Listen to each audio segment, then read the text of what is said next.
What if I told you that when a militia leader was unalived in Libya's capital this month, it wasn't just another headline, but a calculated move in a global chess game being played on African soil? Welcome back to the Strategic Lens, where we don't just report news. We reveal the hidden currents of power shaping our continent. I'm Asongwa Luis, and today we are pulling back the curtain on what's really happening in Libya. The streets of Tripoli erupted in gunfire. Schools closed, airports shut down, and foreign embassies evacuated their citizens.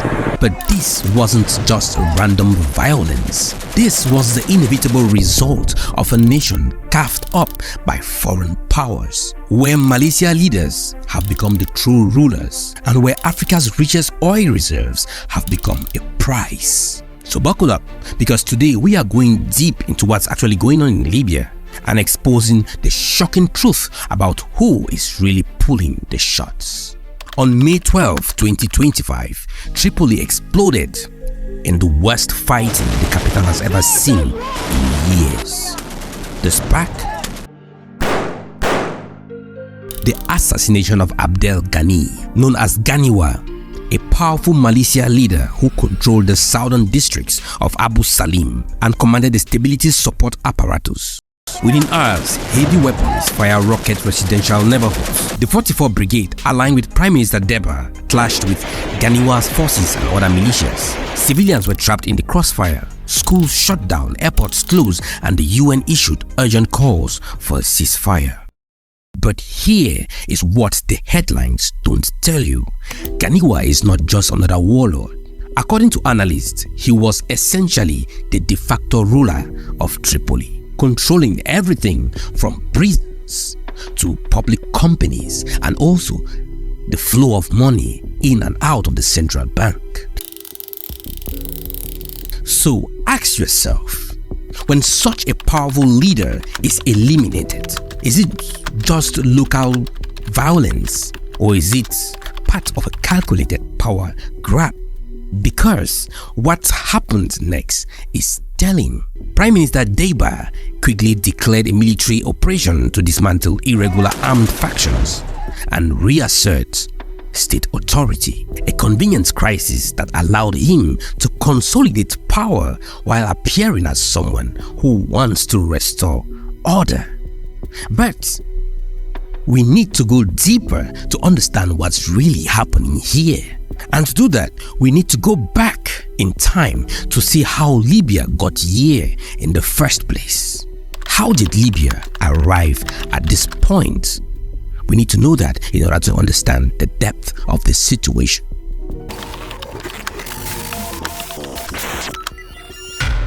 To understand Libya today, we must travel back to 2011. For 42 years, Muammar Gaddafi ruled Libya with an iron fist. Yes, he was a dictator who suppressed opposition, but he also used Libya's vast oil wealth to create Africa's highest standards of living. Standards that are not found even in Europe, with free healthcare, education, free housing, free loans without interest. Libya had the highest human development index in Africa. Gaddafi also had a vision: the United States of Africa with a single currency backed by gold, challenging the CFA franc and dollar hegemony. Then came the Arab Spring.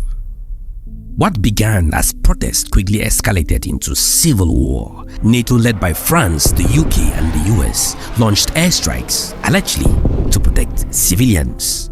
But was humanitarian concern the real motivation?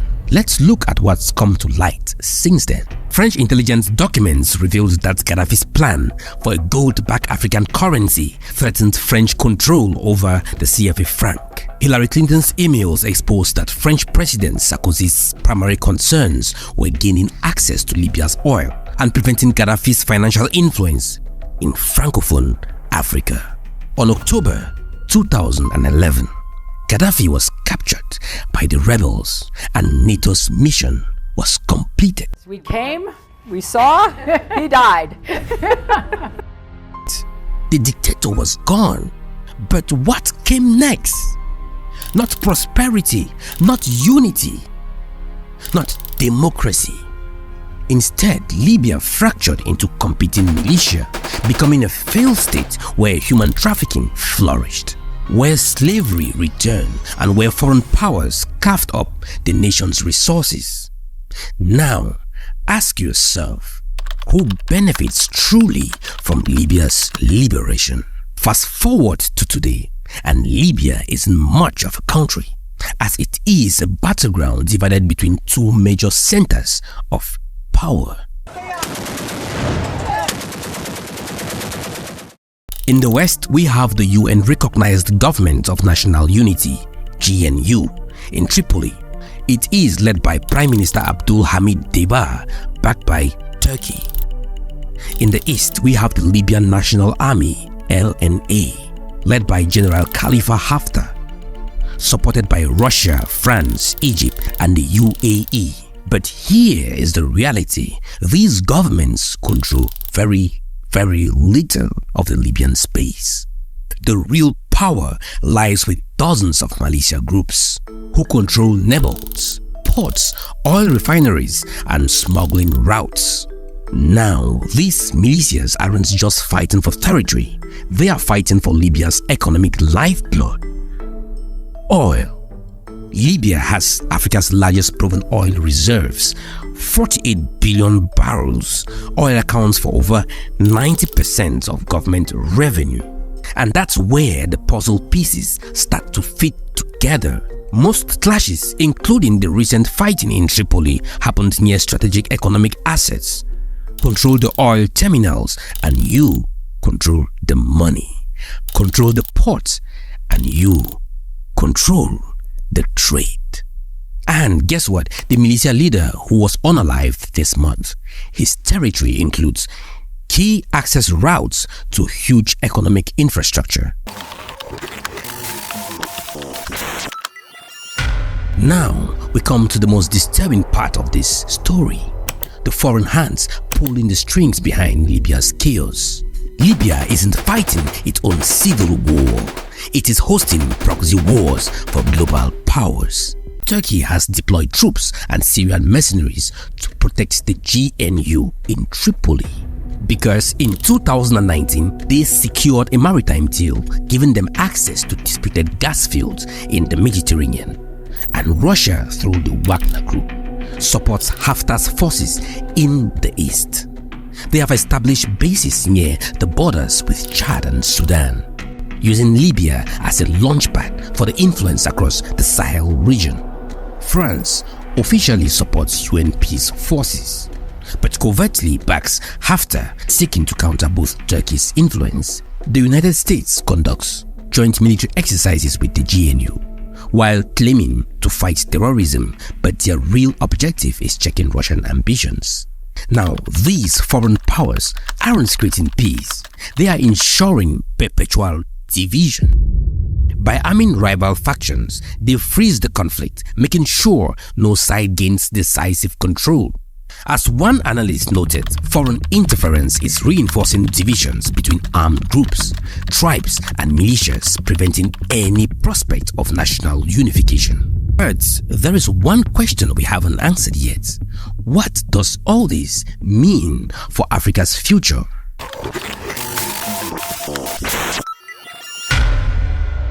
Libya's tragedy isn't just Libya's problem, it's Africa's warning. What happened in Libya follows a familiar pattern we have seen across our continent. First, a leader challenges Western economic interests.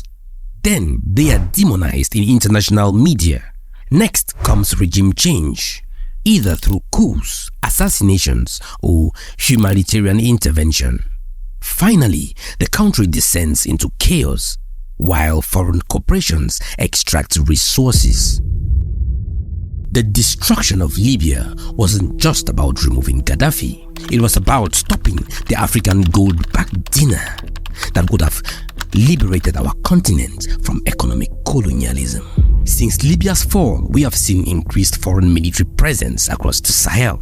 We have seen coups in Mali, Burkina Faso, Niger, Guinea. We have seen the expansion of Africa and another new cycle of Gaddafi. would have just begun. Is this a coincidence or a strategy? So what lessons should African leaders and citizens take from Gaddafi's ongoing tragedy? The African Union must strengthen its capacity to prevent foreign military interventions on our soil. When Libya was attacked, the AU's peace plan was ignored in favor for NATO's bombs. This cannot happen again. African nations must strengthen regional currencies. The countries now facing coups are the same ones facing monetary independence from France. It is not a coincidence that only French African countries are undergoing coups in Africa. This is because they are trying to have sovereignty, monetary sovereignty from France. And third, resource nationalism with strategic partnerships. Africa's resources must benefit Africans first. Look at how Botswana controls its diamonds. Look at how Botswana is so prosperous. And fourth, invest in alternative media and communications. Africa's stories must be told by Africans. The narrative warfare that preceded Libya's destruction showed how powerful media can be in justifying intervention. And finally, build strong institutions, not strong men.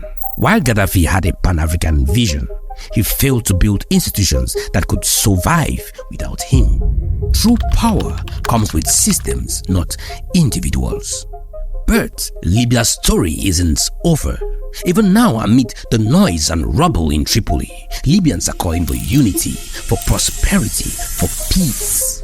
And Africa's story isn't written in the boardrooms of foreign powers. It is written by us, our unity, our choices, our determination to chart our own course. You see, the forces that shattered Libya are still at work across the continent, but so are the forces of African renaissance, of Pan-African solidarity, and of economic liberation. And the question is, which of these would be stronger? If we learn these lessons, if we stand together, we can ensure that the next chapter in Africa's story isn't written with foreign pens, but with African hands building African solutions. So what do you think? Are foreign interventions helping or hurting Africa? Now, what lessons should we learn from Libya's situation? And if you found this video valuable, share this video and like it with a friend or family. This is the strategic lens where we see beyond the headlines to the truth that shapes our future.